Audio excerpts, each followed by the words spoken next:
అయోధ్యలో ఒక దశరథ మహారాజు ఉన్నారంట. వాళ్ళకి 3 భార్యలంట.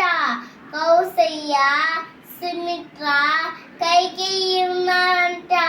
వాళ్ళకి పిల్లలు పుట్టలేరంట. అప్పుడు దేవుడి గారికి వెళ్ళారంట. అప్పుడు యజ్ఞం చేయాలంట. యజ్ఞం చేయమన్నారంట. యజ్ఞం చేశారంట. దేవుడు పెట్టేస్తున్నాయి పాయసం ఇచ్చారంట. తిన్నారంట.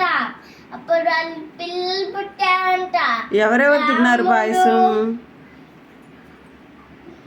కౌసల్య, సుమిత్ర, కైకేయి తిన్నారంట. వాళ్ళకి పిల్లలు పుట్టారంట. రాముడు, లక్ష్మణుడు, భరతుడు, శత్రుఘ్నుడు 4 పుట్టారంట పిల్లలు. అప్పుడు సంతోష